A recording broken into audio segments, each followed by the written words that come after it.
Hey guys, welcome back to Slate Films. It's always a pleasure to have you all here. So this is going to be a quick non-spoiler review for The Equalizer 2. So this movie was once again directed by Antoine Fuqua. I hope I got his name right, but anyways, The Equalizer 2 once again stars Denzel Washington as Robert McCall, who's supposed to be a cab driver, but there's more to him than that.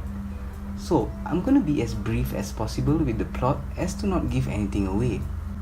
So after the events of the first Equalizer, Denzel is now a cab driver that is out to help random innocent people in need. He's almost like this vigilante. M. Night Shyamalan could have directed this movie, eh? So when an old friend of his, also known as Susan Plummer, goes to Brussels to investigate a case, she's caught up in a random mugging, but Denzel Washington thinks there's more to it and decides to investigate. So we do learn a little bit more about Denzel's past, and that eventually ties in with the plot.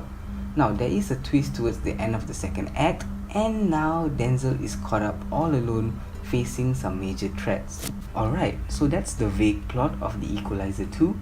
So what are my thoughts on this movie? Well, I thought it was quite an average film. Nothing special. So the question is the sequel better than its predecessor? Well, personally, I preferred the first Equalizer.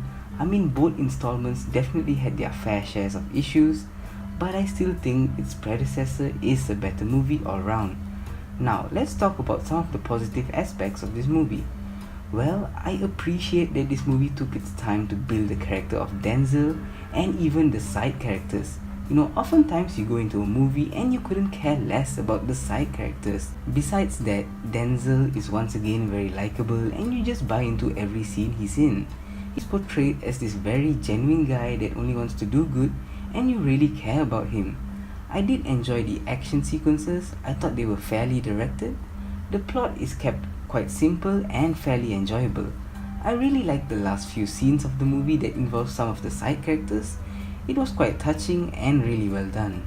Now, I do have some issues with this movie, so let's start with the rating of this movie. I thought, just like the first Equalizer, it could have easily been a PG-13 rated movie, but they went for that rated R. I don't think the violence is absolutely necessary, but I did kinda enjoy it, to be honest. I'm a guy who loves rated R movies, but only when it's done right. So just like the first movie, I felt some aspects of this movie was quite unrealistic, and that kinda bogged down the movie for me. The antagonist, who I'm not gonna be revealing, I thought was pretty weak. He wasn't all that intimidating, and I never really bought into him as a character. The story was kept simple, however, it's not quite as entertaining as its predecessor. It's marketed as an action movie, but it does drag in some scenes. All in all, a balance of positive and negative aspects that ultimately makes this a very average movie. You can probably just skip this one, but if you have nothing better to do, then go watch this movie.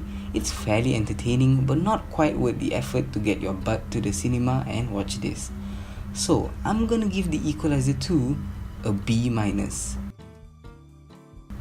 So, some pretty good action scenes, well-developed side characters, and the likability of Denzel as Robert kinda made me took back my lower grade that I was about to give it. I think I enjoyed it more than other people did, probably because I was in a good mood today.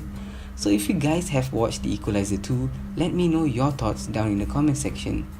Guys, thanks again for tuning in, and if you did enjoy my review, please hit that subscribe button so you don't miss my future videos. I'll most probably be back next Thursday to review The Nun. Ooh, that's gonna be a good one. But until then, have a great week everyone, and I'll see you guys in the next one. Ciao!